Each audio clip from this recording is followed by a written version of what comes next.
એમાં સત્યને કારણે વેચાણી મોરી માં, જ્યાં જોવું ત્યાં જોગ માયા.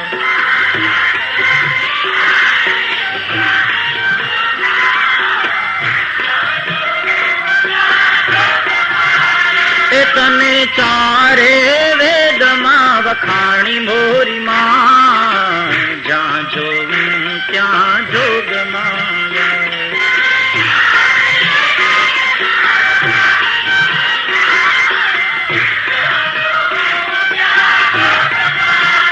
એ મારી પાળીને કલ્યાણી હો માં, જ્યાં જોવું ત્યાં જોગ માયા.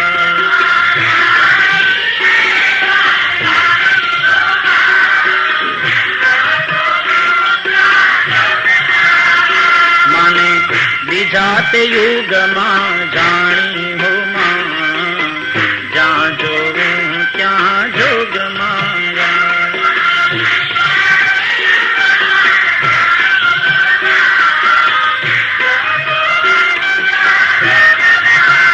એ માડી રામચંદ્ર ઘેર પટરાણી મોરી માં, જ્યાં જોવું ત્યાં જોગ માયા.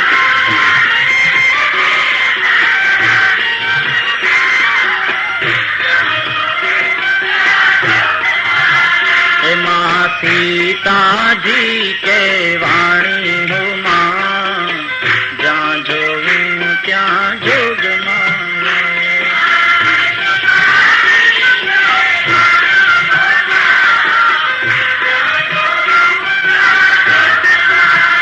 એ માડી રાવણ કુળહણ નારી મોરી માં, જ્યાં જોવું ત્યાં જોગ માયા.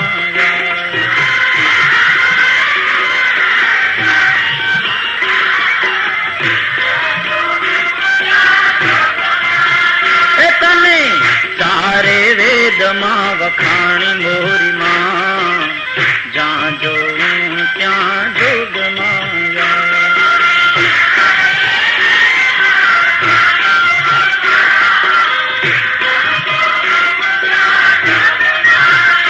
મારી પાળીને કલ્યાણી હો માં, જ્યાં જોવું ત્યાં જોગ માયા.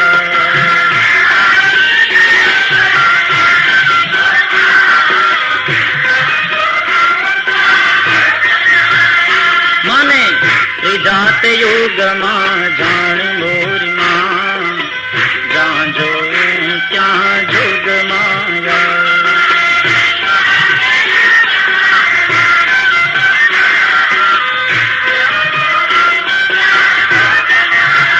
એમાં શંકર ઘેર પટરાણી મોરી માં, જ્યાં જોવું ત્યાં જોગ માયા.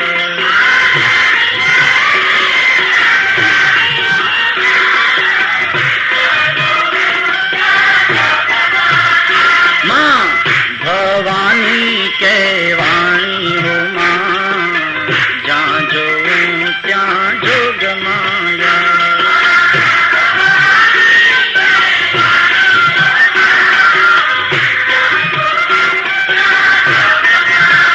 એ માડી દક્ષ યજ્ઞમાં સમાણી મોરી માં, જ્યાં જોવું ત્યાં જોગ માયા.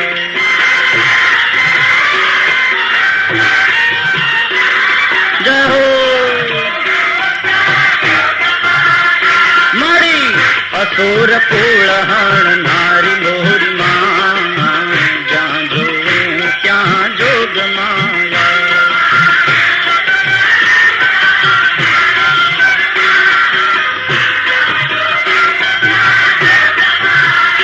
મારી કાળીને કલ્યાણી હો માં, જ્યાં જોવું ત્યાં જોગ માયા.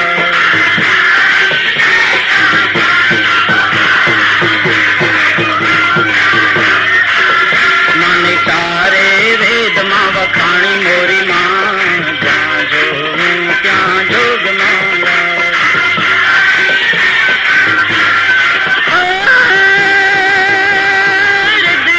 સિદ્ધિ દે અષ્ટનવની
શક્તિની ઉપાસનાનું પર્વ, એનું નામ નવરાત્રિ. સર્વત્ર શક્તિની ઉપાસના થાય છે. દ્રવ્ય શક્તિ, ક્રિયા શક્તિ, જ્ઞાન શક્તિ રીતિ પ્રભુ.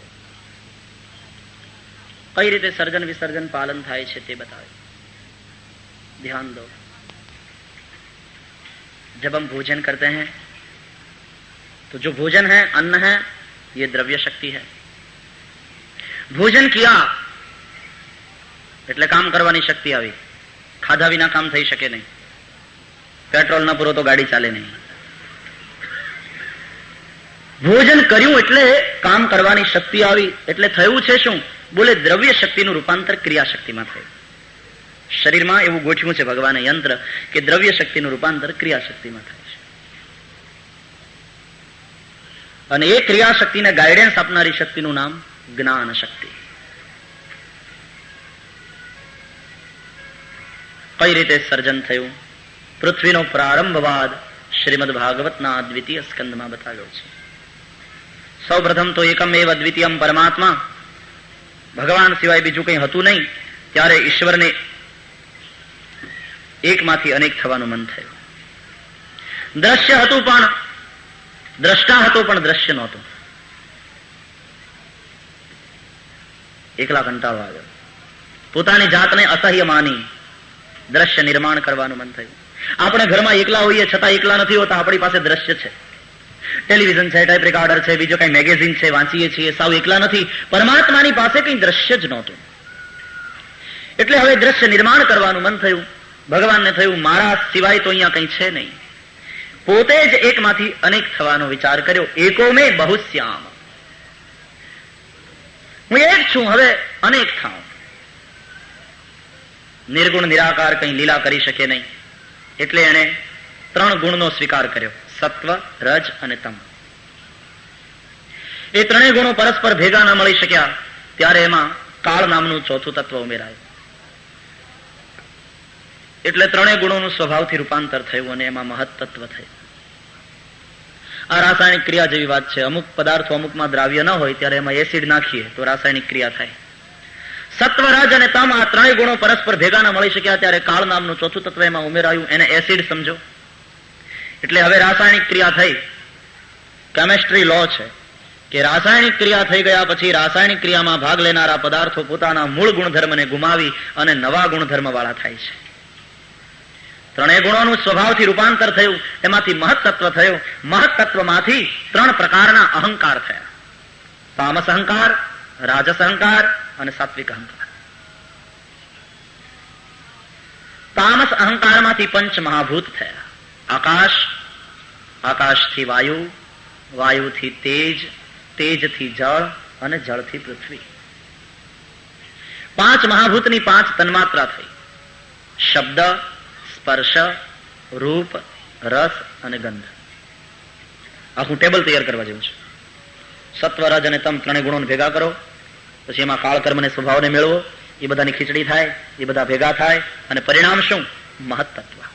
મહત તત્વમાંથી આગળ 3 ખાના: તામસ અહંકાર, રાજસ અહંકાર, સાત્વિક અહંકાર. હવે તામસ અહંકારમાંથી શું થયું? બોલે આકાશ, વાયુ, તેજ, જળ, પૃથ્વી. આ 5 મહાભૂતની 5 તન્માત્રા: આકાશ શબ્દ, વાયુ સ્પર્શ, તેજ રૂપ, જળ રસ, પૃથ્વી ગંધ. તો શબ્દ, સ્પર્શ, રૂપ, રસ અને ગંધ, એની 5 તન્માત્રા થઈ. આકાશ શબ્દ ગુણવાળો છે. હું જે કંઈ બોલું છું એ શબ્દો તમારા કાન સુધી પહોંચતા હોય તો એમાં આકાશ તત્વ કારણભૂત છે. જો આકાશ ન હોય તો મારું બોલેલું તમારા સુધી પહોંચે નહીં. तुम सुन नहीं पाओगे, तुम्हारे कान ठीक भी हो तो क्या. આકાશ તત્વ કારણભૂત છે. શબ્દ બોલાયો એટલે આકાશ એને પકડી લે છે. શબ્દને એટલા માટે બ્રહ્મ કયો છે, આકાશ એને પકડી લે છે, અમર થઈ જાય છે. વૈજ્ઞાનિકો આજે પ્રયોગો કરે છે કે પૂર્વે ઋષિમુનિઓ જે કંઈ વાણી બોલ્યા એ શબ્દો હજી પણ આકાશ મંડળમાં ઘુમરાતા હોવા જોઈએ. એને પકડવાની કોશિશ કરે. આકાશવાણીના રિલે સેન્ટર ઉપરથી પ્રોગ્રામ રિલે થાય તો એના મોજાઓ વાતાવરણમાં હોય જ છે, પણ રેડિયો યંત્ર એવું છે કે એને પકડી લે. આકાશ શબ્દ ગુણવાળો છે. આકાશમાં વાયુ, વાયુ સ્પર્શ ગુણવાળો, એને જોઈ ન શકાય. પણ અનુભવી શકાય સ્પર્શથી કે આજે ઠંડો પવન છે, આજે લૂ વાય છે, સ્પર્શથી ખબર પડે. આકાશ, વાયુ, વાયુ પછી તેજ, તેજની તન્માત્રા છે રૂપ. આપ મને જોઈ શકો, હું તમને જોઈ શકું, આપણે સૃષ્ટિને જોઈ શકીએ. તેજ ન હોય તો આ રૂપ દેખાય નહીં. ભલે આપણી આંખો ઠીક હોય, પણ જો તેજ ન હોય, અંધકાર में कुछ दिखाई नहीं पड़ता. તેજ વિના રૂપ નહીં. તેજથી જળ, જળની તન્માત્રા છે રસ. ખાટો, ખારો, તીખો, તુરો, મીઠો, કડવો, આ બધાય રસો જળ તત્વને કારણે છે. જો જળ તત્વ ન હોય તો આ વિવિધ પ્રકારના રસો હોય નહીં. જળથી પૃથ્વી, પૃથ્વીની તન્માત્રા છે ગંધ.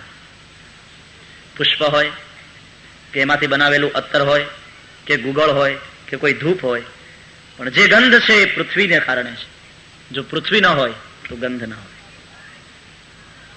તો 5 મહાભૂત અને 5 તન્માત્રા. હવે શબ્દ, સ્પર્શ, રૂપ, રસ અને ગંધ જે 5 તન્માત્રા કહેવાય છે એને જ પંચ વિષય કહે છે.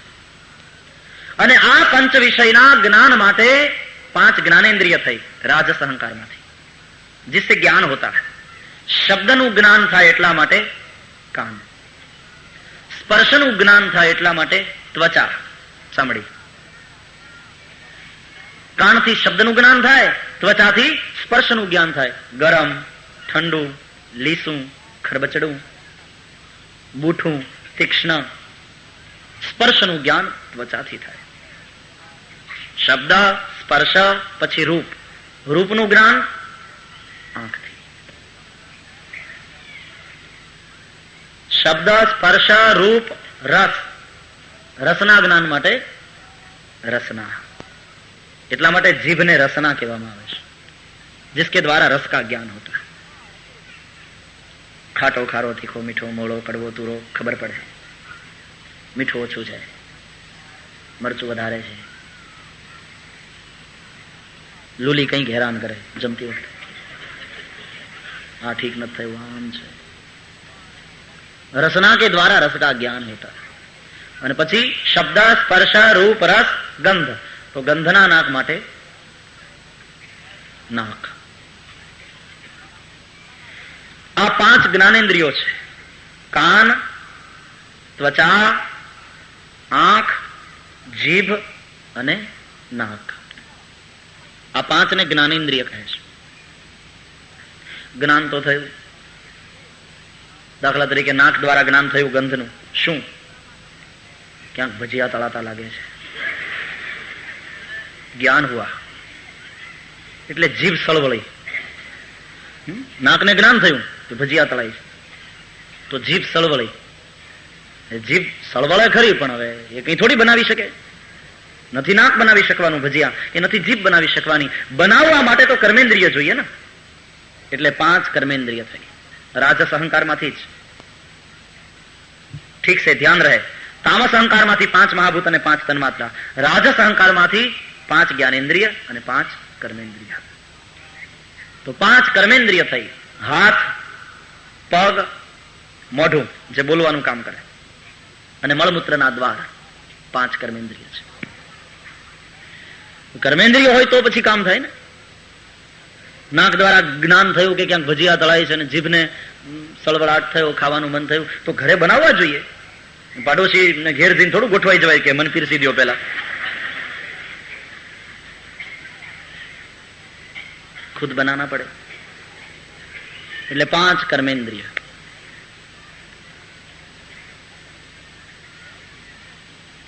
ગણજો કેટલા થયા? 5 મહાભૂત, 5 તન્માત્રા, 5 જ્ઞાનેન્દ્રિય, 5 કર્મેન્દ્રિય. વેશ. સાત્વિક અહંકારમાંથી મન અને ઇન્દ્રિયોના અધિપતિ દેવતાઓ પ્રગટ થયા. તામસ અહંકારમાંથી 5 મહાભૂત અને 5 તન્માત્રા, રાજસ અહંકારમાંથી 5 કર્મેન્દ્રિય અને 5 જ્ઞાનેન્દ્રિય, અને સાત્વિક અહંકારમાંથી મન અને ઇન્દ્રિયોના અધિપતિ દેવતાઓ. તે દેવતાઓ તે ઇન્દ્રિયોમાં રહી અને કામ કરે તો જ ઇન્દ્રિય ક્રિયાશીલ બને. ઇન્દ્રિયોના દેવતાઓ એટલે તે ઇન્દ્રિયની શક્તિ. સાંભળવાની શક્તિ, જોવાની શક્તિ. આંખ તો છે પણ બધાની પાસે જોવાની શક્તિ નથી. ઘણી વાર આંખ હોય પણ દેખાતું ન હોય, દ્રષ્ટિ ન હોય, જોવાની શક્તિ ન હોય, આંખના દેવ નથી. કાન હોય પણ અમુક ઉંમર થયા પછી કાનના દેવ જતા રહે, સંભળાય નહીં. એટલે ઘડપણમાં ન સંભળાય એટલે આપણે ત્યાં કે બુઝુર્ગો કે ભાઈ હવે કાનના દેવ ગયા. તે દેવતાઓ તે ઇન્દ્રિયમાં રહીને કામ કરે ત્યારે જ એ ઇન્દ્રિય ક્રિયાશીલ બને. તો પેલા તો જ્ઞાનેન્દ્રિયોના દેવ જોઈએ. આકાશ, આકાશની તન્માત્રા શબ્દ, શબ્દની ઇન્દ્રિય કાન, દિશા દેવતા. પછી વાયુ, તન્માત્રા સ્પર્શ, ઇન્દ્રિય ત્વચા, એના વાયુ દેવતા. પછી તેજ, એની તન્માત્રા રૂપ, રૂપની ઇન્દ્રિય. બોલો તો મને ખબર પડે કે તમે હરખું સાંભળો છો, બોલતા જાઓ. તેજ, તેજની તન્માત્રા રૂપ, રૂપની ઇન્દ્રિય આંખ, આંખના સૂર્યનારાયણ દેવતા. સૂર્યનારાયણની કૃપા ન હોય તો દેખાય નહીં. પછી તેજ, પછી રસ, જળ, જળની તન્માત્રા રસ, રસની ઇન્દ્રિય જીભ, એના વરુણ દેવતા. પછી જળ, પછી પૃથ્વી, પૃથ્વીની તન્માત્રા ગંધ, ગંધની ઇન્દ્રિય નાક, એના અશ્વિની કુમાર દેવતા.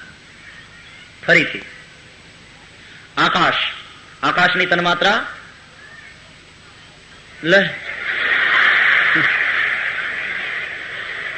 આ બધું ક્યાં જાય છે? અરે તમારી ભલી થાય. મને તો એમ કે બરાબર હું કરું છું. નો પ્રોબ્લેમ. જરા ભાગવત છે, જરાક થોડુંક ગહેરું તો છે, થોડું ઊંડું તો છે, પણ અઘરું નથી, અદભુત છે. ટ્રાય કરો, ન યાદ રહે એવું નથી. ટ્રાય કરશો તો યાદ રહેશે. રામાયણ એ છે પ્રાથમિક શાળા છે, પછી આ થોડી હાયર સેકન્ડરી છે. આપણે ભારતમાં તો 1 થી 7 ધોરણ પ્રાથમિક શાળા ગણાય, અને પછી 12 સુધી હાયર સેકન્ડરી અને હાઈસ્કૂલ ને હાયર સેકન્ડરી ગણાય, જુનિયર કોલેજ. 10+2+3 આપણે હમણાં ત્યાં એવું ચાલે છે. તો રામાયણ એટલે 1 થી 7 કાંડ, એટલે 1 થી 7 ધોરણ પ્રાથમિક શાળા. પછી ભાગવત એટલે 12 સ્કંદ, એટલે હાયર સેકન્ડરી, થોડું ઊંચું શિક્ષણ. પછી ભગવદ ગીતા અને એ બધા 18 અધ્યાય એ યુનિવર્સિટી લેવલની વાત. પણ ટ્રાય કરશો તો એ કંઈ અઘરું નથી. ટેબલ બનાવવા જેવું છે. મહત્તત્વ, એમાંથી 3 પ્રકારના અહંકાર, તામસ અહંકાર, રાજસ અહંકાર અને સાત્વિક અહંકાર. તામસ અહંકારમાંથી આકાશ, વાયુ, જળ, તેજ, પૃથ્વી, 5 મહાભૂત, અને એમાંથી 5 તન્માત્રા શબ્દ, સ્પર્શ, રૂપ, રસ અને ગંધ. પછી રાજસ અહંકારમાંથી 5 કર્મેન્દ્રિય, 5 જ્ઞાનેન્દ્રિય. તામસ સાત્વિક અહંકારમાંથી મન અને ઇન્દ્રિયોના અધિપતિ દેવ. હવે એ દેવની ગણતરી કરીએ તો સૌ પ્રથમ આકાશ, આકાશની તન્માત્રા શબ્દ, શબ્દની ઇન્દ્રિય કાન, દિશા દેવતા. પછી વાયુ, વાયુની તન્માત્રા સ્પર્શ, સ્પર્શની ઇન્દ્રિય ત્વચા, ચામડી, એના વાયુ દેવતા. પછી તેજ, તેજની તન્માત્રા રૂપ, રૂપની ઇન્દ્રિય આંખ, આંખના દેવતા સૂર્યનારાયણ. પછી તેજ, પછી જળ, જળની તન્માત્રા રસ, રસની ઇન્દ્રિય જીભ, એના વરુણ દેવતા. જળ પછી પૃથ્વી, પૃથ્વીની તન્માત્રા ગંધ, ગંધની ઇન્દ્રિય નાક, એના અશ્વિની કુમાર દેવતા. વાહ, હવે હોશિયાર થતા જાઓ છો.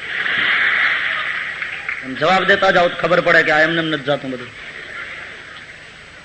આ 5 જ્ઞાનેન્દ્રિયોના દેવ થયા. હવે 5 કર્મેન્દ્રિયોના દેવ. પગ, જેનું કામ છે ચાલવું, આવવું, જાવવું, બેસવું, ઊભું થવું, પાટું મારવી. હા, એ પગના કામમાં આવી જાય. એના વિષ્ણુ દેવ છે. હાથ, લેવું, દેવું, ટેકો લેવો, પકડવું, છોડવું, લાફો મારવો. પગના દેવ વિષ્ણુ, હાથના દેવ ઇન્દ્ર. મુખ, બોલવું, એના અગ્નિદેવ. અગ્નિનારાયણની કૃપા ના હોય તો માણસ મૂંગો થાય. અગ્નિદેવની કૃપાથી જ બોલી શકાય છે. અને મલમૂત્રના દ્વારના દેવ છે યમ અને પ્રજાપતિ. એટલે 5 કર્મેન્દ્રિય, 5 જ્ઞાનેન્દ્રિય, 5 મહાભૂત અને 5 તન્માત્રા 20 થયા. એ 20ની ઉપર એક પ્રધાન મંડળ નિમાયું. એનું નામ અંતઃકરણ ચતુષ્ટય. મન, બુદ્ધિ, ચિત્ત, અહંકાર. આ બધા દેવો છે ઇન્દ્રિયોના. એના ઉપરનું આ પ્રધાન મંડળ મન, બુદ્ધિ, ચિત્ત, અહંકાર. એના દેવ, મનના દેવ ચંદ્રમા, બુદ્ધિના દેવ બ્રહ્મા, ચિત્તના દેવ નારાયણ અને અહંકારના દેવ શિવ. આ અહંકાર એટલે અભિમાન નહીં. અહીંયા અહંકારનો અર્થ છે સેલ્ફ કોન્શિયસનેસ. હું ખાઉં છું, હું પીવું છું, આમાં હું પણ આની ભાવના છે જે દેહમાં. સેલ્ફ કોન્શિયસનેસ, હું છું, આઈ એમ, સેલ્ફ કોન્શિયસનેસ. એના દેવ છે શિવ. તો ઇન્દ્રિયોના અધિપતિ દેવતાઓ છે ને એને ચૂંટાયેલા સંસદ સભ્યો માનો, અને અંતઃકરણ ચતુષ્ટયના જે દેવ છે એને કેબિનેટ પ્રધાનો માનો. એટલે 20 ને 4 થયા 24. એ 24 તત્વો અલગ અલગ હતા ત્યાં સુધી શરીર નિર્માણ ન થયું.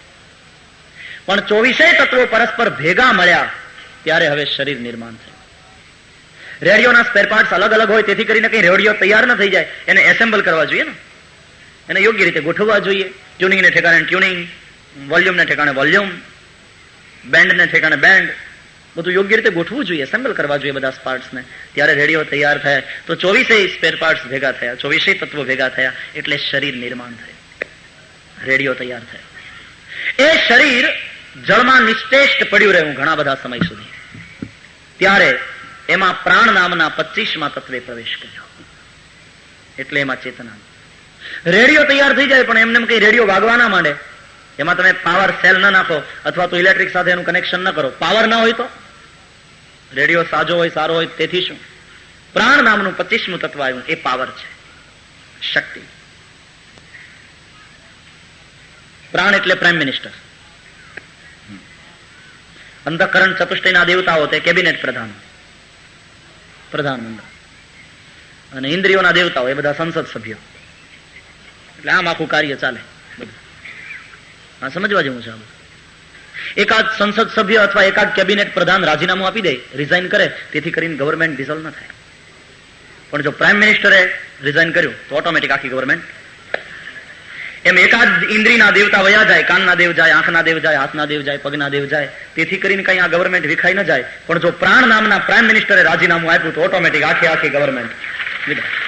પછી એને સ્મશાન ભેગો જ કરાય. પણ પ્રાઇમ મિનિસ્ટર રાજીનામું ના આપે ને બીજા બધા પ્રધાનો ભલે રાજીનામું આપ્યા કરે, તેથી કરીને કઈ ગવર્મેન્ટ જતી ન રહે. આવી સીધી સાદી વાત છે આ સમજવાની. કદાચ એ શરીરના ઉપરથી જ આ લોકોએ લોકશાહીનું આખું માળખું આવી રીતનું તૈયાર કર્યું હશે.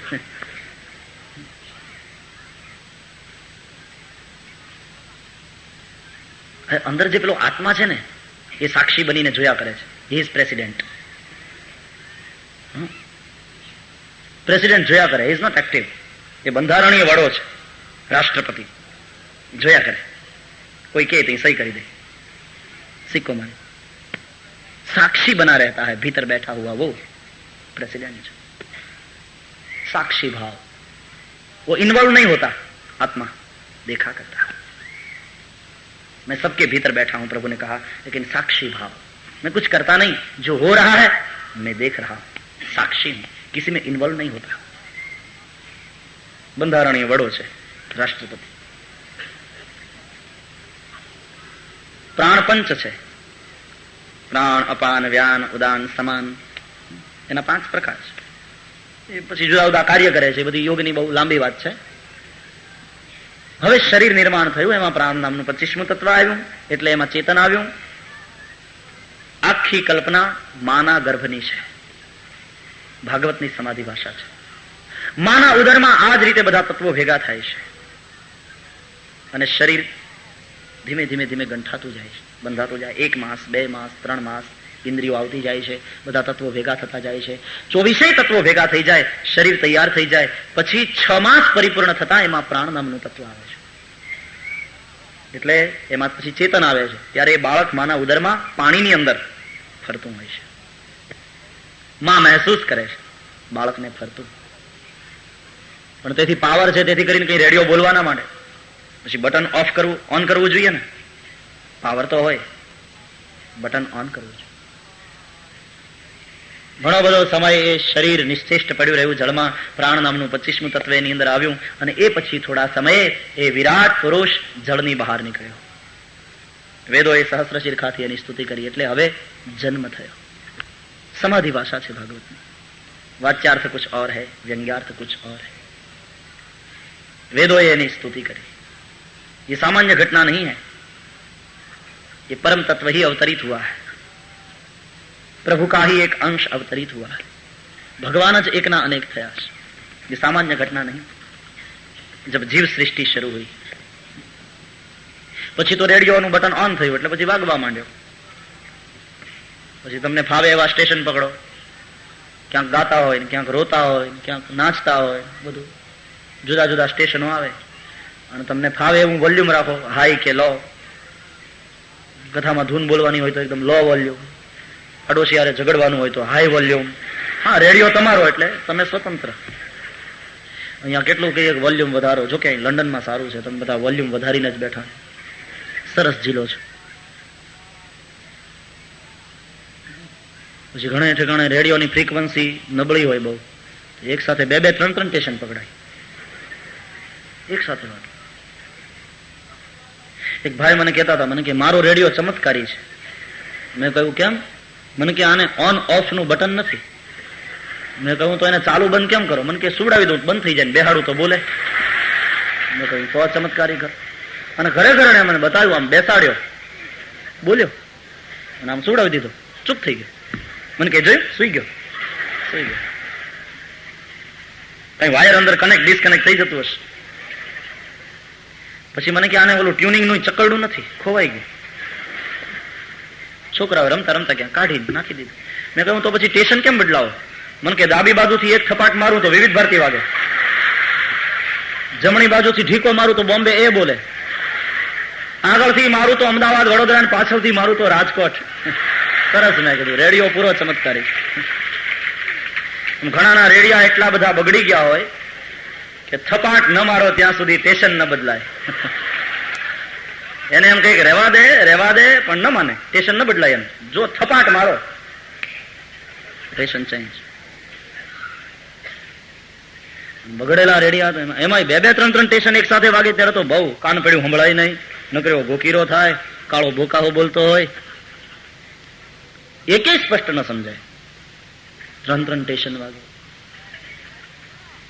એક બેન રોટલી કરતા હતા, રસોઈ કરતા હતા અને રેડિયો ચાલુ.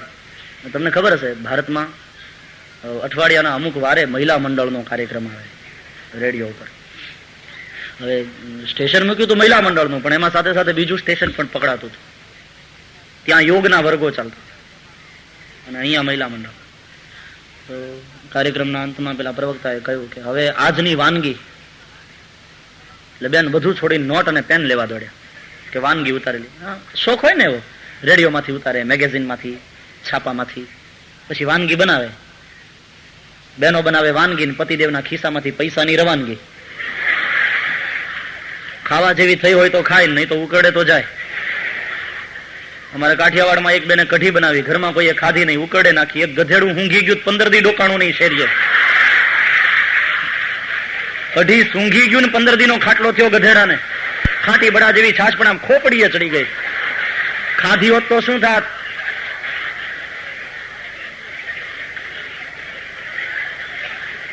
અરે બનાવે ઘણા બહેનો. અમારે તો ઘેર ઘેર ફરવાનું હોય, ગામે ગામ, અને ઉતારા ઘણે ઠેકાણે હોય. એક ઠેકાણે તો ઉતારો હતો ને પછી બરાબર એકાદશી. બેન મને કે શીરો કરવું ને? મેં કીધું કરો. શીરો કર્યો ને પીરસ્યો એકાદશી દિવસે. મને એમ થયું કે આમાં થોડું બટકું લઈને આમ ખાઉં, પણ બટકું લેવા ગયો તો આખું આવ્યું 250 ગ્રામનું એમને લેબો આખું. મેં તો આમ ઘણું કર્યું, બાકીનો હેઠે પડે. ઘી ઉડ્યું પણ શીરો તૂટ્યો નહીં. પછી તો શરમને નેવે મૂકીને 2 હાથ લીધા, લાંબુ થયું દોરડા જેવું. મેં કીધું આને પેટમાં ન ખાય, મુશ્કેલી થઈ જાય, નીકળે નહીં, હેરાન કરી નાખે.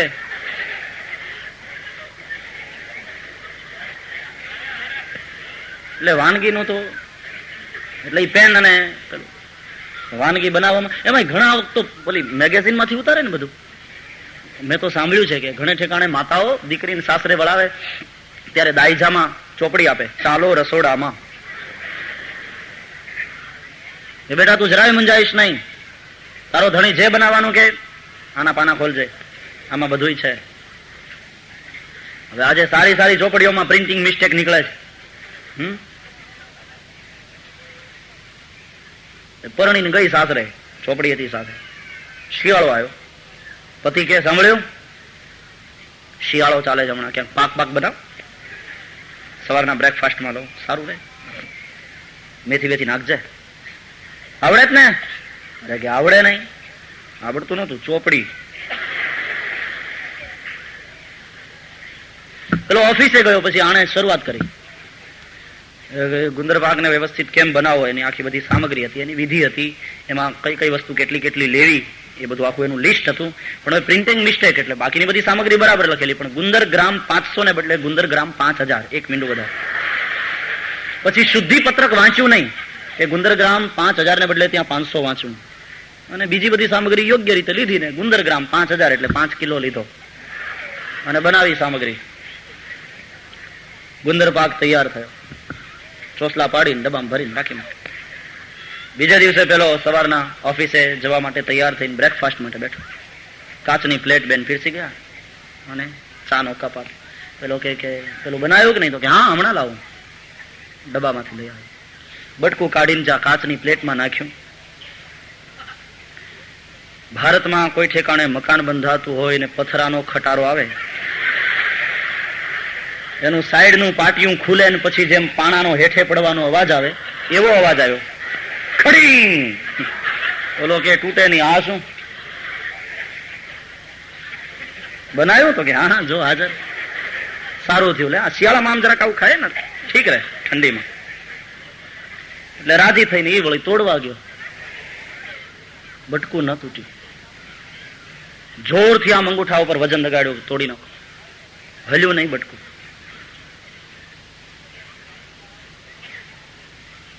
બાજુમાં થાળી હતી, એના કાંઠા ઉપર મૂક્યું બટકાને, દબાવ્યું, થાળી ઉલ્લીને રસોડામાં, બટકું ત્યાં ને ત્યાં. પછી એમ થયું કે આમને આમ નહીં તૂટે, એટલે એને સીધું મોઢે જ લગાડ્યું. બે દાઢની ડોંઢમાં પકડી અને જોર એવું લગાવ્યું, અને એમ થયું કે હવે તૂટ્યું. પણ ત્યાં ખબર પડી કે આ તો દાંત હલ્યો, બટકું એમને એમ સાબુત છે. ત્યાં પત્ની આવી રસોડામાંથી, કાંઈ આપું? પેલો કે હા ખાંડની દસ્તો લાવ, આને ખાંડવું પડશે. શું થયું? તો કે આ તો જો. પછી ખબર પડી કે ઓહો, ગુંદર ગ્રામ 500 ને બદલે 5000 થઈ ગયો, એટલે આ મુશ્કેલી થઈ. લાવો ફેંકી દઉં, કાલ બીજા બનાવીશ. ઓલો કે ફેંકી નથી દેવું. કેમ? કે હમણાં અમદાવાદમાં હુલડ હાલે, પાણા નથી મળતા, કામ લાગશે. ફૂટ થાય એમ છે, કોકને માર્યું હોય તો ભલે રહ્યા. વાનગી દોડ્યા બેન, પેન અને નોટ લઈ આવ્યા. રેડિયો બગડેલો, એક સાથે 2 સ્ટેશન ચાલે, એક બાજુ મહિલા મંડળ, બીજી બાજુ યોગના વર્ગો. પ્રવક્તાએ કહ્યું કે આજની વાનગી પૂરણપોળી. સૌ પ્રથમ તો પૂરણ બનાવીને તૈયાર કરવું, ત્યાં સ્ટેશન બદલાયું. પછી 2 હાથ ઊંચા કરીને સીધું ઉભું રહેવું. પછી રોટલીનો રોટ તૈયાર કરવો, નાની એવી રોટલી વણી, એની અંદર પૂરણ નાખવું, અને પછી રોટલી વણી તૈયાર કરવી, અને પછી 2 હાથને ધરતી ઉપર ટેકવી અને ધીમે ધીમે નાક વડે ગોઠણને સ્પર્શ કરવાનો પ્રયાસ કરવો. રોટલી વણી અને એને શેકવી, અને પછી ઘી ચોપડીને રાખી મૂકવી, અને પછી ચત્તા પાટ થઈને સૂઈ જવું. બગડેલા રેડિયા. બગડી ગયો હોય તો કોકની પાસે જઈને રિપેર કરાવજો, કોઈ સાધુ સંત પાસે જઈને કે બાપજી આમાં બધું શેરભેળ થઈ ગયું. ભજન કરું દુકાન યાદ આવે, ને દુકાનમાં હોવ ત્યારે વળી બીજું ક્યાંક યાદ આવે. હાથમાં માળા ભરતી હોય ને બેઠા હોય જપમાં, પણ દુકાન યાદ આવતી હોય સમજવાનું. બગડેલો રેડિયો, 2 સ્ટેશન પકડાય છે એક સાથે. જે સ્ટેશન પકડ્યું છે બરાબર ક્લિયર આવવું જોઈએ. મૂળ વાત ઉપર આવીએ. વિરાટ પુરુષ જળની બહાર નીકળ્યો. વેદોએ એની સહસ્ત્ર શિરખાથી સ્તુતિ કરી. એ નારાયણ જે સુતા છે, નારહ આપહ, નાર એટલે જળ, એમાં જે સુતા છે, એમાં જેને શયન કર્યું છે, તેથી નારાયણ કહેવાય. શેષની સૈયામાં જળની અંદર શયન કર્યું છે. નાભીમાંથી કમળ, કમળમાં બ્રહ્મા થાય. આપણા શાસ્ત્રો મુજબ બ્રહ્મ શબ્દ અને ઈશ્વરમાં ભેદ છે. બ્રહ્મ એટલે નિર્ગુણ નિરાકાર પ્રત્યક્ષ ચૈતન્ય ભિન્ન, અને ઈશ્વર એટલે માયા વિશિષ્ટ ચૈતન્ય. એ પરમ ચૈતન્ય જ્યારે માયા વિશિષ્ટ બને છે, પ્રકૃતિનો સહારો લે છે, પ્રકૃતિનો સહયોગ કરે છે, ત્યારે ઈશ્વર કહેવાય છે. એ વિષ્ણુ. અને પછી એ વિષ્ણુ અવતાર વારે ઘડી અવતાર લઈને આવે છે. તો આપણે એમ કહીએ કે 24 ઇન્કાર્નેશન ઓફ ગોડ વિષ્ણુ. ઈશ્વર પછી અવતાર લે છે, એટલે વિષ્ણુના આ બધા અવતારો ગણાય છે. ધ્યાન દો, વિષ્ણુ વિષ્ણુથી બ્રહ્મા છે, અને બ્રહ્માથી શિવજી પ્રગટ થયા છે. આપણા શાસ્ત્રો પ્રમાણે, આપણા પુરાણો પ્રમાણે સત્વથી રજ અને રજથી તમ. શિવજીનું લગ્ન થતું હતું હિમાચલ ને ત્યાં પાર્વતી સાથે. પછી ઋષિમુનિઓ મંત્રોચ્ચાર કરતા હતા, અને ગોત્રોચ્ચારનો સમય આવ્યો તો શિવજીને પૂછવામાં આવ્યું. ગોત્રોચ્ચાર વખતે કન્યાની 3 પેઢી અને વરની 3 પેઢીનો ઉલ્લેખ કરવામાં આવ્યો, કે આમનો પુત્ર, આમનો પૌત્ર અને આમનો પ્રપૌત્ર. તો father, grandfather and great grandfather, 3નું નામ લેવાનું. તો શિવજીને પૂછવામાં આવ્યું ગોત્રોચ્ચાર વખતે કે કહો આપના પિતાનું નામ શું? તો શિવજી માથું ખંજવાળવા માંડ્યા કે આનો શું જવાબ આપું, મેં તો અજન્મા હું, અગુણ અમાન માતુ પિતુહીના, ઉદાસીન સબ સંશય છીના. બોલે ગોત્રોચ્ચાર કરવાનો છે એટલે નામ તો બતાવવું પડશે તમારે. તમારા પિતાનું નામ શું? તો શિવજી અંતે કહી નાખ્યું કે બોલો બ્રહ્મા. પિતા કા નામ બ્રહ્મા. અચ્છા ઠીક છે, બ્રહ્માજીના પુત્ર. તમારા ગ્રાન્ડફાધર નું નામ શું? તમે કોના પૌત્ર છો? શિવજીએ કહ્યું વિષ્ણુના. બ્રહ્મા વિષ્ણુથી. અચ્છા, વિષ્ણુના પૌત્ર. તમારા પિતાનું નામ બ્રહ્મા, તમારા દાદાનું નામ વિષ્ણુ. હવે વિષ્ણુના પિતા કોણ? તમારા પરદાદા કોણ? હવે મૂંઝાયા શિવ કે હવે ક્યાં જાઉં, અત્યાર સુધી તો બતાવ્યું. અને ગોર બાપા ઉતાવળ કરવા માંડ્યા કે બતાવો, પિતાનું નામ બ્રહ્મા બરાબર, તમારા દાદાનું નામ વિષ્ણુ બરાબર, પણ એના પિતા કોણ? વિષ્ણુના પિતા કોણ? શિવજી અંતે માથું ખંજવાળીને કહ્યું કઈ નાખો ને શિવ. ફરી ફરીને પાછું હતું ત્યાં ત્યાં. और ये सच बात है, क्योंकि ए सौ एक स्वरूप अंतर नवधर्षो, कोई अंतर नवधर्षो, भोला भूधर ने भजता, भोला भूधर ने भजता, भव सागर तरसो. हरिओम हर हर हर મહાદેવ. એક જ શક્તિના 3 રૂપ છે. વિષ્ણુના નાભી કમળમાં બ્રહ્મા થયા. કથા છે બ્રહ્માને વિચાર થયો કે હું આ કમળમાં, પણ કમળ કોને આધારે? ચારે બાજુ જોયું, કેવળ જળ હતું. કમળ કોને આધારે? હું કોનાથી? હું કોનો? હું કોણ? પ્રશ્ન જાગ્યો. કોહમ, કેનાહમ, કસ્યાહમ. અંતર નવધર્ષો, કોઈ અંતર નવધર્ષો, ભોળા ભૂધર ને ભજતા, ભોળા ભૂધર ને ભજતા, ભવ સાગર તરસો. હરિઓમ હર હર હર મહાદેવ. એક જ શક્તિના 3 રૂપ છે. વિષ્ણુના નાભી કમળમાં બ્રહ્મા થયા. કથા છે બ્રહ્માને વિચાર થયો કે હું આ કમળમાં, પણ કમળ કોને આધારે? ચારે બાજુ જોયું, કેવળ જળ હતું. કમળ કોને આધારે? હું કોનાથી? હું કોનો? હું કોણ? પ્રશ્ન જાગ્યો. કોહમ, કેનાહમ, કસ્યાહમ. હું કોણ? હું કોનાથી? હું કોનો? એટલા માટે શંકરાચાર્ય કહે આ વિચાર જાગવો જોઈએ. ત્યાંથી અધ્યાત્મની શરૂઆત થાય.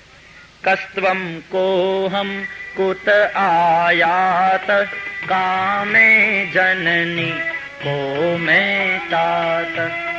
કસ્ત્વમ કોહમ कुत आयात कामे जननी को में तात इति परिभावय सर्वम सारम विश्वम त्यक्त्वा स्वप्न विचारम इति परिभावय सर्वम सारम विश्वम त्यक्त्वा स्वप्न विचारम भज गोविंदम गोविंदम भज मूढ़मते प्राप्ते सन्निहिते मरणे नहीं नहीं रक्षति डुकरोई करणे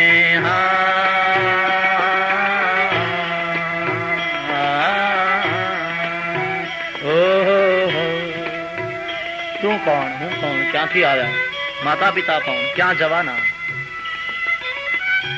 હું કોણ સવાલ જાગે. હું આ કમળને આધારે, પણ કમળ કોને આધારે?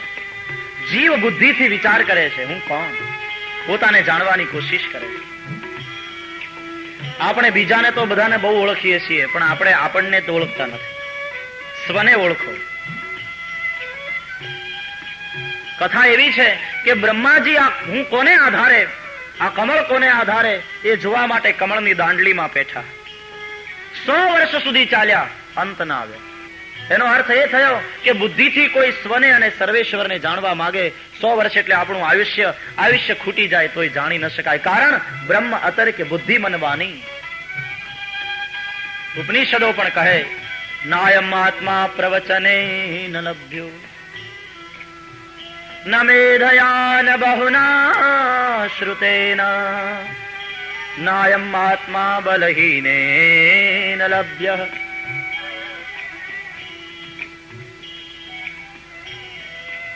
બહુ સારું પ્રવચન કરતા આવડતું હોય એનાથી આત્મજ્ઞાન નહીં, બહુ સાંભળવાથી પણ નહીં.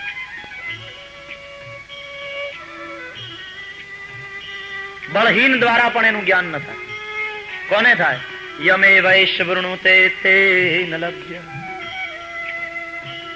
ભગવાન જેનું વર્ણન કરે, પરમાત્મા જેના દ્વારા જણાવવા માંગતા હોય એ જ પરમાત્માને જાણી શકે, એ જ આત્મા પરમાત્માને જાણી શકે. નહીં તો આખી જિંદગી વહી જાય, બુદ્ધિ દ્વારા જાણી ન શકાય એવી વસ્તુ છે. મન, વાણી અને બુદ્ધિનો વિષય નથી, અનુભૂતિનો વિષય. અંતે બ્રહ્માજી પાછા આવ્યા હતા ત્યાં. બ્રહ્મા એટલે બુદ્ધિના દેવ છે, યાદ રહે. બુદ્ધિથી જાણવાની કોશિશ ચાલે છે આ, પણ બુદ્ધિની ફૂટપટ્ટી એને માપવામાં ટૂંકી પડે. બુદ્ધિ તો ખંડ છે, જ્યારે આ અખંડ છે. ખંડ વડે અખંડને કેમ જાણી શકાય? બ્રહ્મા પાછા હતા ત્યાં આવ્યા. કમલમાં આકાશમાં આકાશવાણી થઈ, તપ તપ એવો શબ્દ થયો.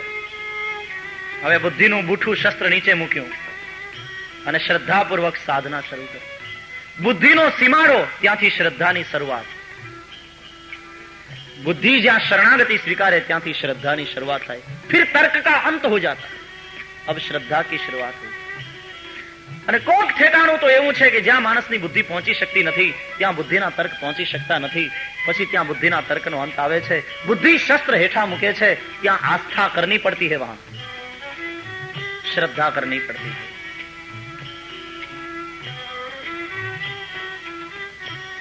બ્રહ્માજી હવે તપશ્ચર્યા શરૂ કરી.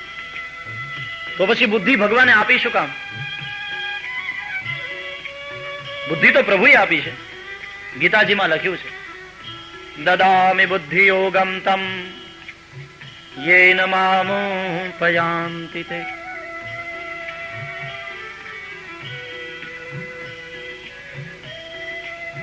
બુદ્ધિથી જાણી નથી શકાતો, છતાં પણ બુદ્ધિથી જાણવાની કોશિશ કર્યા વિના કોઈ રહ્યું નથી. વાણીનો વિષય નથી, તદપી કહે બિનુ રહાન કોઈ, છતાં પણ કોઈ કીધા વિના રહી શક્યું નથી.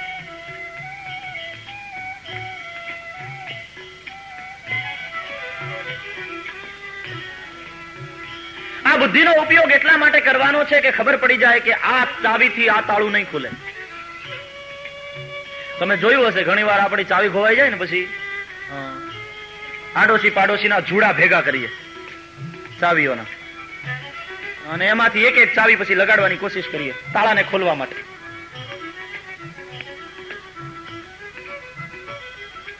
કોક ચાવી એના માપની હોય જ નહીં, કોક ચાવી અંદર જાય જ નહીં, અને કોક જાય તો રેઢા ઘરમાંથી કૂતર્યું આંટો મારીને નીકળી જાય, એમ જરાય કોઈને સ્પર્શાવી ના નીકળી જાય. અનેક ચાવીઓ લગાડીએ, બધાય જોડાની બધી ચાવી અજમાવી જોઈએ, પણ તાળું ન ખુલે. અને પુરુષ ચાવી અજમાવતો હોય ત્યારે એની પત્ની બાજુમાં ઉભી હોય એ જોવે, અને પુરુષ નિષ્ફળ જાય ને એટલે એમ કે આ કોઈ ચાવીથી તાળું ખુલે એમ નથી. એટલે પત્ની કહે અહીં લાવો જો. અરે પણ તે તો જોયું કે આમાં એકે લાગતી નથી. પણ એ પોતે જ્યાં સુધી અજમાવી ન જોવે ત્યાં સુધી એને સંતોષ. આ સાયકોલોજી છે. એ પોતે જ્યાં સુધી એક એક જોડાની ચાવી લઈ લઈને વળી પાછી પોતે નહીં અજમાવે ત્યાં સુધી એને સંતોષ નહીં થાય. એમ અનેક ઋષિ મુનિઓએ બુદ્ધિની ચાવી અજમાવી જોઈ અને પછી એમ કહ્યું કે બુદ્ધિની ચાવીથી આ બ્રહ્મનું તાળું ખુલે એમ નથી, છતાં પણ મારા તમારાથી રહેવાયું નહીં, એટલે હું તમે પણ બુદ્ધિની ચાવીથી ટ્રાય કર્યા વિના રહેતા નથી. ત્યાં સુધી સંતોષ નથી થતો. સ્વયં જ્યાં સુધી નિષ્ફળ ન જાઓ ત્યાં સુધી તમે બુદ્ધિની ચાવીને હેઠી મૂકતા નથી. બ્રહ્માજી નિષ્ફળ ગયા બુદ્ધિ દ્વારા જાણવામાં. અંતે એમણે બુદ્ધિને એક બાજુ મૂકી અને તપશ્ચર્યાનો પ્રારંભ કર્યો. વર્ષો સુધી તપ કર્યું અને વર્ષોના તપને અંતે ધ્યાનમાં દેખાયું પ્રભુનું સ્વરૂપ. કેવું હતું? શાંતાકારમ ભુજગશયનમ પદ્મનાભમ સુરેશમ વિશ્વાધારમ ગગન સદૃશમ મેઘવર્ણમ શુભાંગમ લક્ષ્મીકાંતમ કમલનયનમ યોગિભિર્ધ્યાનગમ્યમ વંદે વિષ્ણું ભવભયહરમ સર્વલોકૈકનાથમ સર્વલોકૈકનાથમ. સમુદ્રના જળમાં શેષની શૈયામાં સુતેલા નારાયણના દર્શન કર્યા. પરમ શાંત સ્વરૂપ, મેઘ વર્ણ છે એમનો, શાંત છે, ભુજગ શયનમ. બ્રહ્માએ જોયું કે એમની નાભીમાં કમળ છે. પદ્મનાભમ સુરેશમ, એમાં પોતાને જ જોયા. अब तो पता चल गया कि मैं इस कमल के आधार पर, लेकिन कमल परमात्मा के आधार पर, એટલે હું ભગવાનથી છું. जब जिज्ञासा जगती है शिष्य को कि को हम, शुरुआत होती है इस प्रश्न से, को हम, मैं कौन हूं. गुरु से पूछता है गुरुदेव मैं कौन हूं, को हम. तो गुरु पहलो मंत्र आपे, तेन त्वम असि, તું તેનો છે, તું તેનાથી છે. કોનાથી? પરમાત્માથી.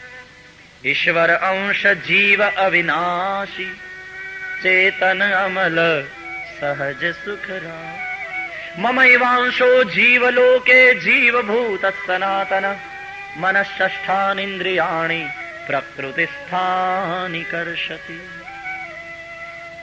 તેન ત્વમસી, તું અંશ છે એ અંશી છે. અંશીથી અંશ જુદો પડ્યો છે. આ મંત્ર દ્રઢ થાય કે હું તેનાથી. એટલે બીજો પ્રશ્ન જાગે. ગુરુને પૂછે ગુરુદેવ હું તેનાથી, તો પછી તેનો અને મારો કોઈ સંબંધ તો ખરો? સંબંધ તો હશે ને. એટલે ગુરુ બીજો મંત્ર આપે, તસ્ય ત્વમ અસી, તું તેનો જ છે. એટલે કહે જીવ, હા નાથ તવાહમ, मैं तुम्हारा हूं, आप मेरे, मैं आपका. पहलो मंत्र तेन त्वमसि, બીજો મંત્ર તસ્ય ત્વમસી, તું તેનાથી છે, પછી તું તેનો છે. આ બંને મંત્ર દ્રઢ થાય ત્યારે એક ત્રીજો પ્રશ્ન જાગે. ગુરુને પૂછે કે ગુરુદેવ હું તેનાથી અને હું તેનો, તો પછી તેનામાં અને મારામાં ભેદ શું? એટલે હવે ત્રીજો મંત્ર આપે, તત્વમ અસી, તું તે જ છે. તો તત્વમસીની આ વ્યાખ્યા છે, તું તે જ છે. અને આ મંત્ર જયારે દ્રઢ થાય અને એની અનુભૂતિ થાય સાધના કરતા કરતા, ત્યારે બોલે કે હા અહમ બ્રહ્માસ્મિ સોહમ શિવોહમ ચિદાનંદ રૂપ શિવોહમ શિવોહમ. બ્રહ્માજીએ સ્તુતિ કરી ભગવાનની.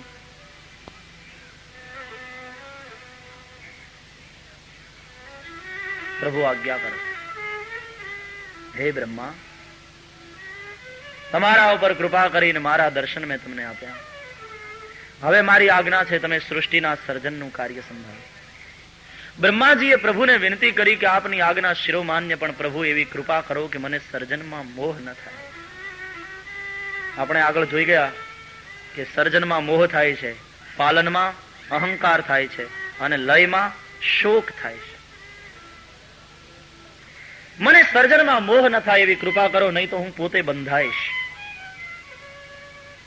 પ્રભુએ કહ્યું, બ્રહ્મા, એ તમે સારું પૂછ્યું. તમને સર્જનમાં મોહ ન થાય એટલા માટે હું તમને ચતુશ્લોકી ભાગવતનું જ્ઞાન આપું છું. એને હૃદયસ્થ કરો. ભગવાને 4 શ્લોકમાં આખું ભાગવત સમજાવ્યું. જ્ઞાનમ પરમ ગુહ્યમ મે યદ્વિજ્ઞાન સમન્વિતમ સરહસ્યમ તદંગં ચ ગૃહાણ ગદિતમ મયા ગૃહાણ ગદિતમ મયા યાવાનહમ યથા ભાવો યદ્રૂપ ગુણકર્મકઃ તથૈવ તત્વ વિજ્ઞાનમ અસ્તુ તે મદનુગ્રહાત. હું જેવો છું, મારા યથાર્થ સ્વરૂપનું જ્ઞાન મારા અનુગ્રહથી તમને થાય. એના અનુગ્રહ વિના એને જાણી શકાય નહીં. મારા અને તમારા પુરુષાર્થથી, બુદ્ધિથી એને જાણી ન શકે. રામાયણમાં વાલ્મીકી કહે છે રામને, જગ પેખન તુમ દેખ નિહારે વિધિ હરિ શંભુ નચાવ નિહારે. જગ પેખન તુમ દેખ નિહારે વિધિ હરિ શંભુ નચાવ નિહારે. તેવું ન જાનઈ मरम तुम्हारा और तुम ही को जान निहारा. तेवु न जानई मरम तुम्हारा. अयोध्या कांड.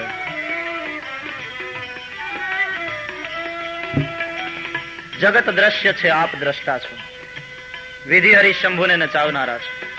વિધિ હરિશંભુ જો આપના મર્મને ન જાણે તો બીજો તો કોણ જાણે? તો આપણે હથિયાર હેઠા મૂકી દેવાના? તો કોઈ ન જાણી શકે. વાલ્મીકીએ કહ્યું એવું નથી, જાણી શકે તમને, પણ કોણ?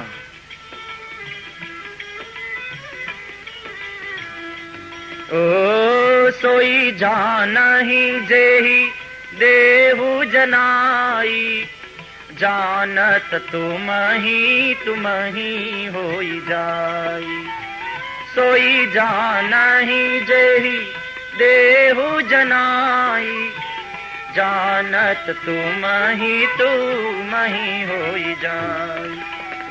तुम्हारी कृपा तुम ही रघुनंदन जानहि भगत भगत उर चंदन मंगल भवन.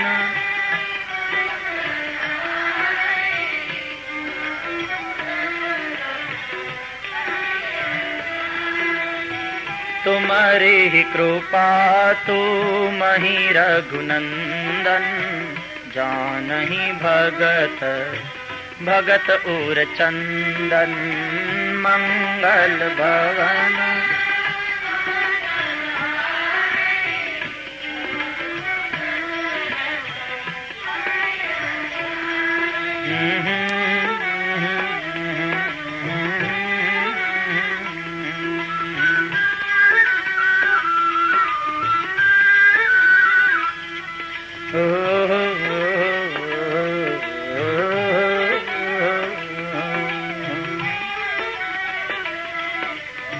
આગળ ભૂષુંડી પણ બોલ્યા છે. ગરુડને કહ્યું છે, રામ કૃપા બિનુ સુનુ ખગરાઈ જાની ન જાઈ રામ પ્રભુતાની.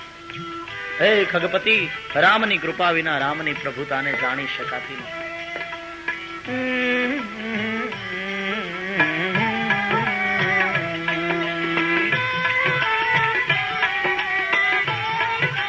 અસ્તુ તે મદનુગ્રહ.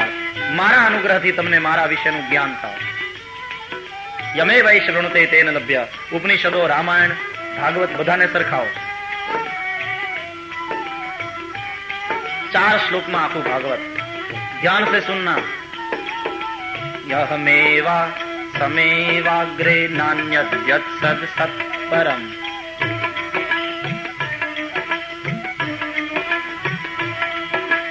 पश्चादहं यदेतच्च यो वशिष्येत सोऽस्म्यहम्।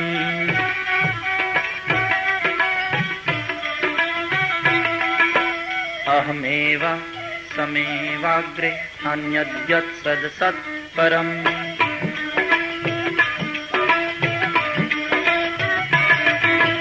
पश्चादहं यदेतच्च यो वशिष्येत सोऽस्म्यहम्।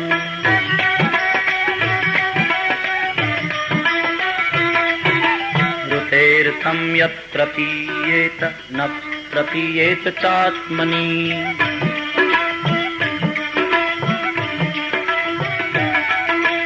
तद्विद्यादात्मनो मायां यथा भासो यथा तमः।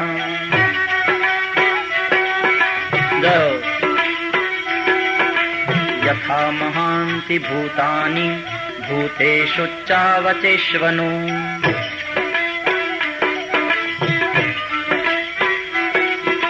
प्रविष्टान्यप्रविष्टानि तथा तेषु न तेष्वहम्।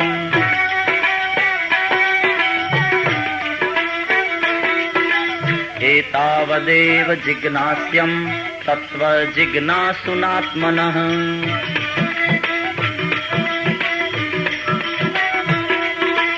अन्वयव्यतिरेकाभ्यां यस्यात् सर्वत्र सर्वदा।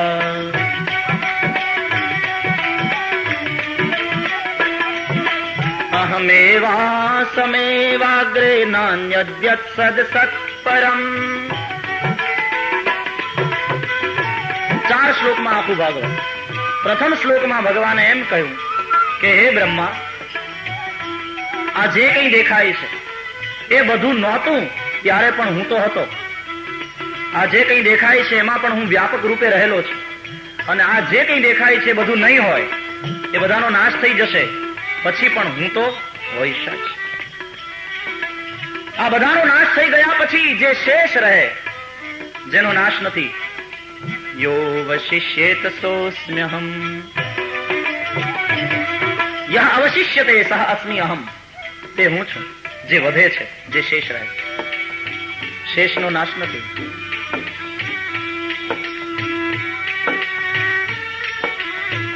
बड़ी सीधी सादी बात है.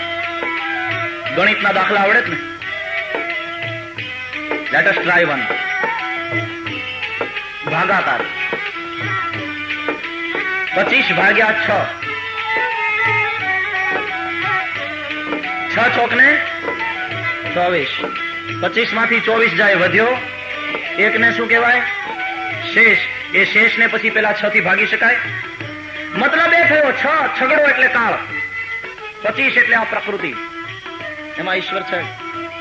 કાળ પ્રકૃતિને આ જે કઈ દેખાય છે બધાને ભાંગી નાખે. ભાંગી નાખે એટલે નાશ કરે, વિનાશ કરે. પણ એ નાશ કરતા કરતા એને ભાંગતા ભાંગતા ભાંગતા એક તત્વ એવું રહે છે જે શેષ, એને આ કાળ ભાંગી શકતો નથી, એને આ કાળ વિનષ્ટ કરી શકતો નથી. ભગવાન કહે તે હું છું, એનું નામ પરબ્રહ્મ. यह अवशिष्यते सह अस्मि अहम, वो मैं हूं. આનો અર્થ એ થયો, ભગવાન એમ કહે છે કે હું ત્રિકાળ સત્ય છું, ઓલ ધી ટાઈમ, દરેક સમયે છું. આ નહોતું ત્યારે હું હતો, આ છે તો એમાં વ્યાપક રૂપે છું, અને આ બધું નહીં હોય ત્યારે પણ I will be there. Not I shall be, I will be. જયારે પરફેક્ટલી કહેવાનું હોય ત્યારે આઈ વિલ બી ધેર.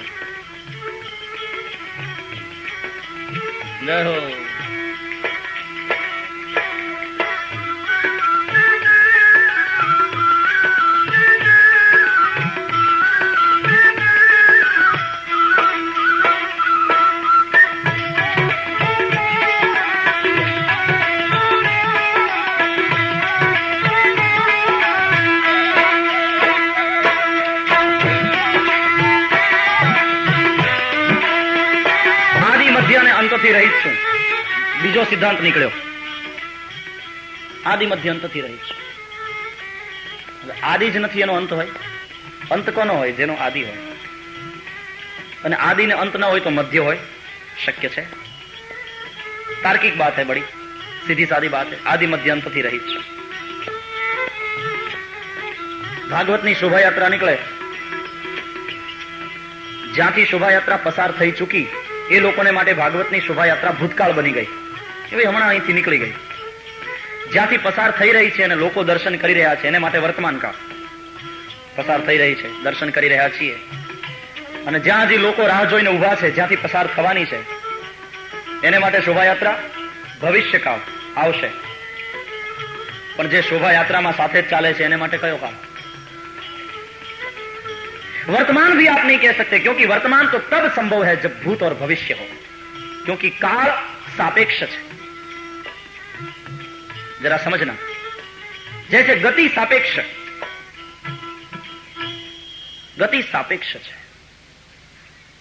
તમે ઘણી વાર જોયું હશે પ્લેટફોર્મ પર કે આપણે ટ્રેનમાં બેઠા હોય પછી એમ કંટાળીએ, બહુ લાંબી વાર થઈ જાય, હજી આ ગાડી કેમ ઉપડતી નથી, અને પછી એમ થાય કે એ ઉપડી, પછી ખબર પડે કે બાજુવાળી. પણ બાજુવાળી ચાલતી હોય આપણને એમ લાગે કે આપણી ચાલી, क्योंकि गति सापेक्ष है. तुम गतिशील हो ये तब ही तुम्हें मालूम होगा जब આજુબાજુ બીજું કઈ દ્રશ્ય હોય અને આમ ઝાડવા પછવાડે જતા હોય ને બધું, ત્યારે ખબર પડે કે આપણે ગતિમાં છીએ. ક્યારેક પ્લેનમાં ખબર જ નથી પડતી, કારણ કે આજુબાજુ ઝાડવા નથી. હા, વાદળા હોય તો હજી ખબર પડે, બાકી નહીં તો પ્લેનમાં ગતિ સ્થિર છે કે ગતિશીલ છે ખબર નથી પડતી, કારણ કે ગતિ સાપેક્ષ છે. એમ કાળ સાपेक्ष છે.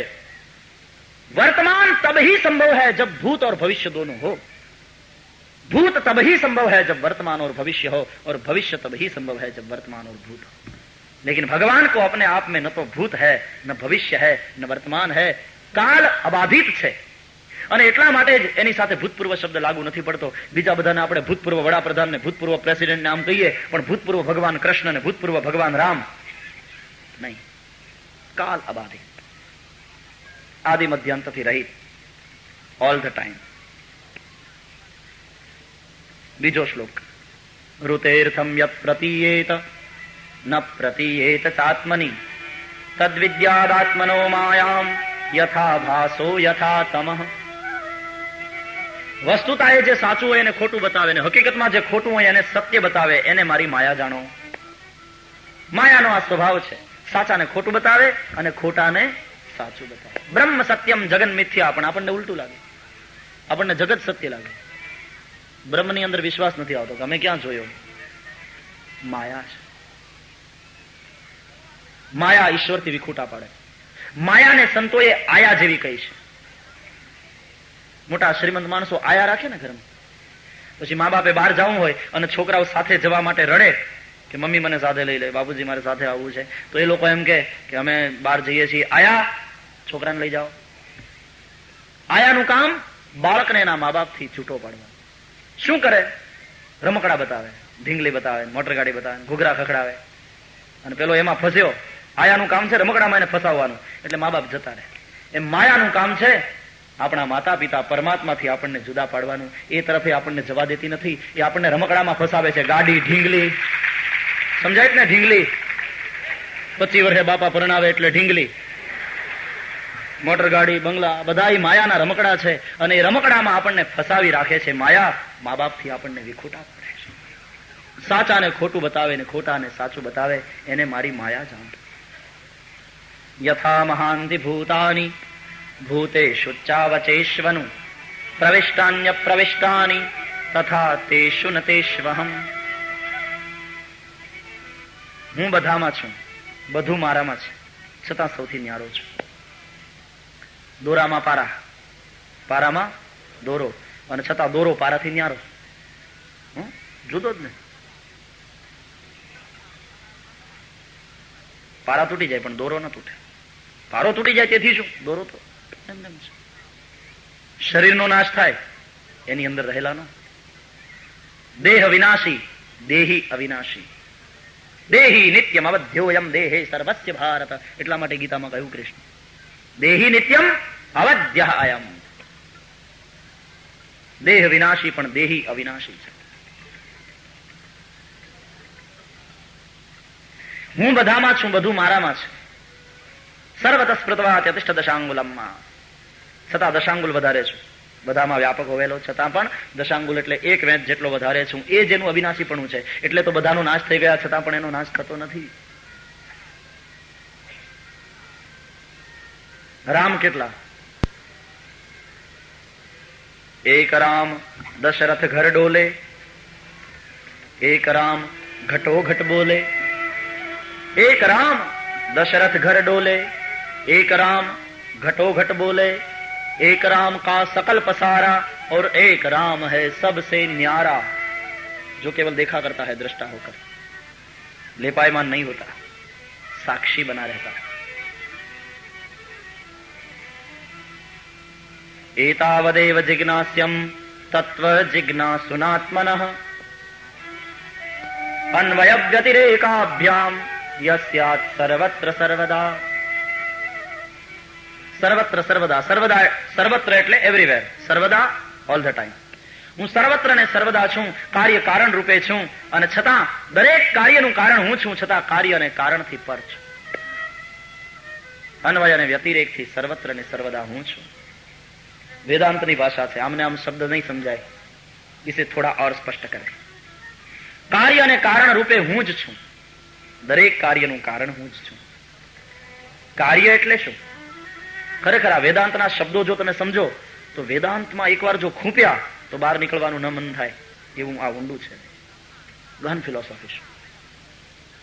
કાર્ય એટલે જે ઉત્પન્ન થયું છે તે, સીધી સાદી વ્યાખ્યા.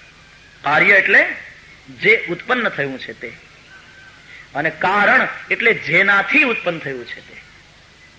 વીટી, અંગૂઠી, કાર્ય. શેની? સોનાની. તો સોનું કારણ. કારણ વિના કાર્ય સંભવે નહીં. સોનું ના હોય તો વીટી હોઈ શકે નહીં.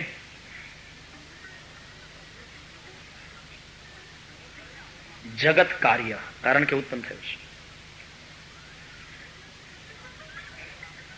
ઉત્પન્ન થયું છે એમ કેમ ખબર પડે? બોલે પેલા નહોતું અને હવે છે એટલે ઉત્પન્ન થયું છે. આપણે કહીએ ને નહોતું એની સાબિતી, અરે વૈજ્ઞાનિકો પણ કહે છે કે પેલા આ ગ્રહ મંડળ નહોતું, ખાલી સૂર્ય જ હતો, અને સૂર્યની પાસેથી વર્ષો પહેલા એક બહુ મોટો તારો સૂર્ય કરતા પણ મોટો પસાર થયો, તો એના આ પેલા ગુરુત્વાકર્ષણના પેલાને હિસાબે, એની શક્તિને હિસાબે આ સૂર્યની અંદરથી ધગધગતા ગોળાઓ બધા છૂટા પડ્યા, અને પછી સૂર્યની આજુબાજુ ફરવા માંડ્યા, અને એ ઠરવા માંડ્યા. એમાંનો એક ગોળો એટલે આ પૃથ્વી. એ બધા ગ્રહો થયું છે. તો જગત કાર્ય કોનાથી આપણે બનાવ્યું? જગદીશથી. માટે જગદીશ એ કારણ. પણ જગતમાં એ વ્યાપક રૂપે રહેલો છે, એટલે કાર્ય અને કારણ બંનેમાં એ છે. કાર્ય પણ હું છું, કારણ પણ હું છું. સોનું હોય તો પણ એ, અને એમાંથી ઘરેણું બનાવવામાં આવે તો પણ એ તો સોનાને જ આપેલો ઘાટ માત્ર છે, બીજું કઈ નથી. એટલે નરસૈયો આ વેદાંતને સરળ ભાષામાં સમજાવતા ગાય છે. હે ઘાટ ઘડિયા પછી નામ રૂપ જોજવા, નામ રૂપ જોજવા, અંતે તો હેમનું હેમ હોય એ અખિલ બ્રહ્માંડ એક તું શ્રી હરિ, એક તું શ્રી હરિ, જો જવે રૂપ અનંત ભાસે એ અખિલ બ્રહ્માંડ. પવન તું, પાણી તું, ભૂમિ તું, ભૂધરા, વૃક્ષ થઈ ફૂલી રહ્યો તું જ આકાશે હે અખિલ બ્રહ્માંડ. सब कुछ तू ही.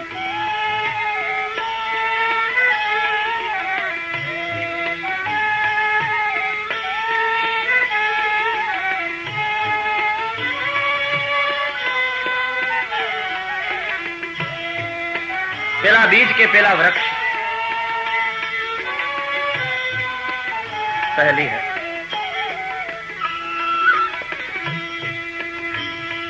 વૃક્ષ પેલા હોય તો બીજ વિના વૃક્ષ આવ્યું ક્યાંથી, ને બીજ પેલા હોય તો વૃક્ષ વિના બીજ આવ્યું ક્યાંથી? બડી પહેલી है. इतना तो भेद गुरु, शिष्य ने जिज्ञासा जागे, हमको बताओ,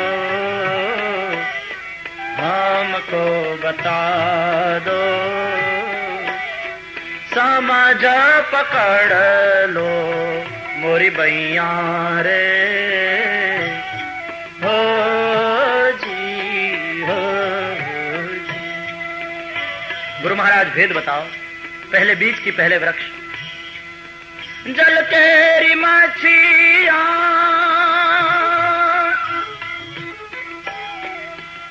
जल मावियाणी रे, जल केरी मछिया, जल मावियाणी, जल मावियाणी, इंदाए ना धर समाना रे, हो जी, हो जी।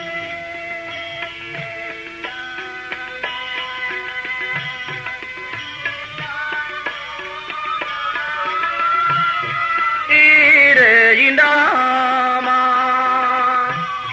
छींडारे नोता, क्या देखाય છિદ્ર? તો પવન ક્યાંથી સંચર્યા એમાં?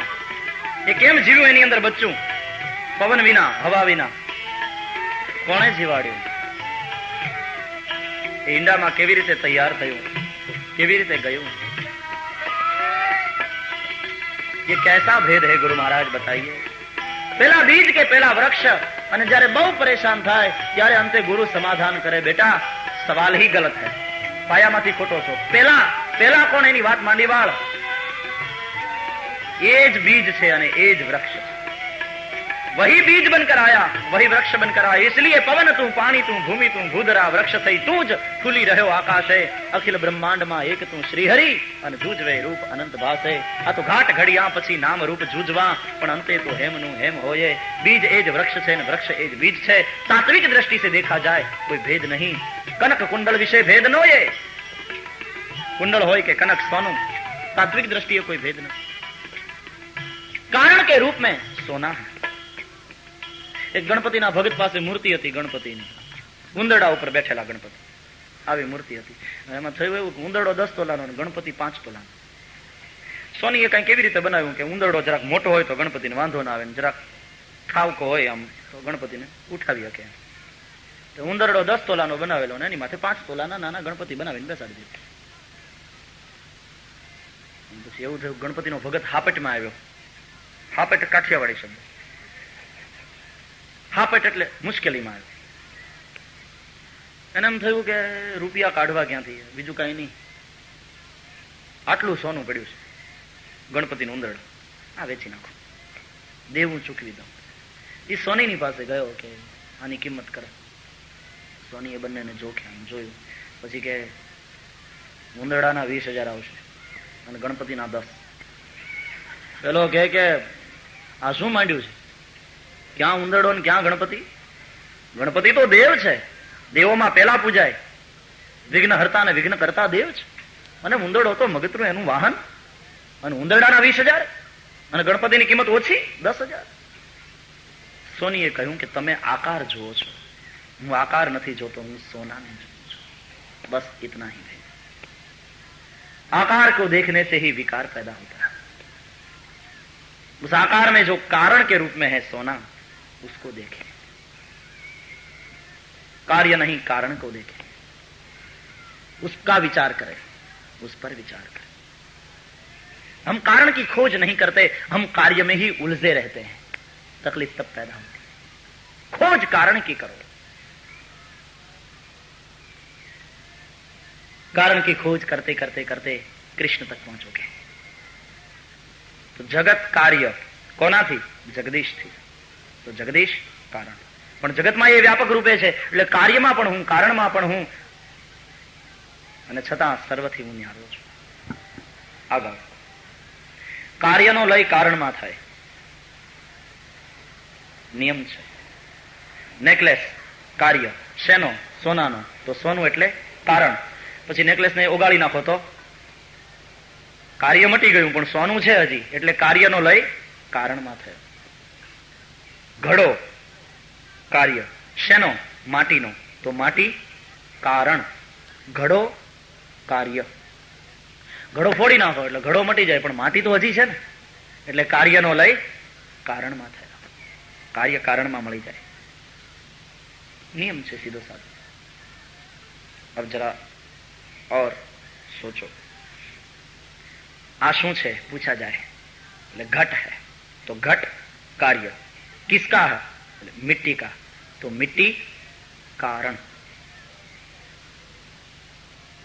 હવે ઘડાને છુપાવી દઉં, ઘડો દેખાય છે નહીં, તો આ ઘટનાને શું કહેશો? ઘડાનો નાશ થયો? નાશ નથી થયો, તમને દેખાતો નથી. ઘડો છે, દેખાતો નથી, એને घटा भाव कहवाय. फिर से दिखाया क्या है?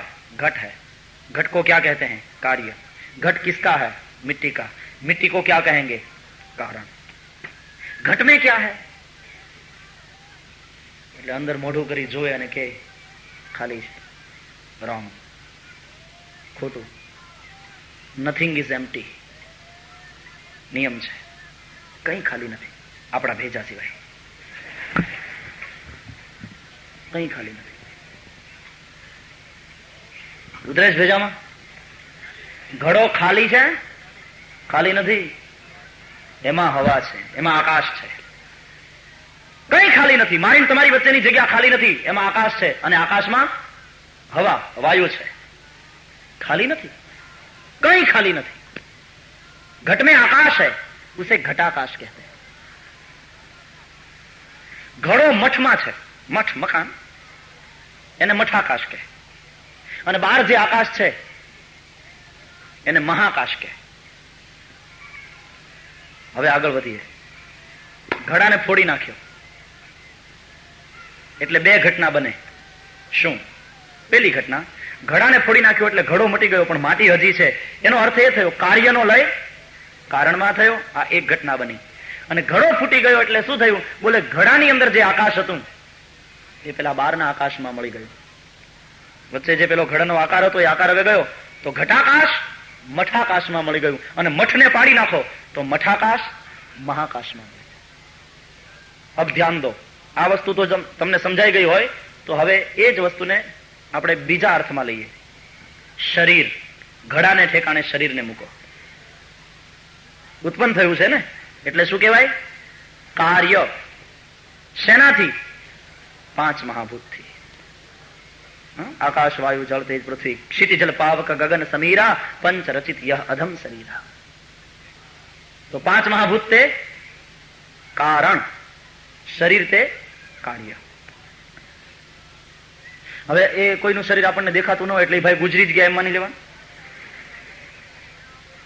એને ઘટા ભાવ કહેવાય. એ ભાઈ અત્યારે અહીંયા હાજર નથી, બહાર ગામ ગયા છે. અચ્છા, પછી સમય પૂરો થાય, પ્રારબ્ધ પૂરું થાય તો ગુજરી જાય, એટલે ઘડો ફૂટી ગયો. जिसको हम मृत्यु कहते हैं, हकीकत में ये क्या है? दो घटना घटती है. અંદર ઘટાકાશ છે, એનું નામ આત્મા. મહાકાશનું નામ પરમાત્મા. ઘડો ફૂટી ગયો, मर गए तो हुआ क्या? दो घटना घटी. घटाकाश મહાકાશમાં મળી ગયું એટલે આત્મા પરમાત્મામાં ભળી ગયો. અને કાર્યનો લય કારણમાં થયો, क्योंकि शरीर जलाया गया तो पांच महाभूत में मળી गया. बस केवल इतनी सी घटना जिस पर हम अज्ञान से रोते हैं, जिस पर हम अज्ञान से शोक करते हैं, शोक करने की बात ही नहीं. ઘટાકાશ મહાકાશમાં મળી જાય છે.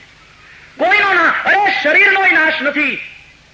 વેદાંતનો સિદ્ધાંત છે અને કેમેસ્ટ્રીનો પણ લો છે. Nothing destroy, it changes only.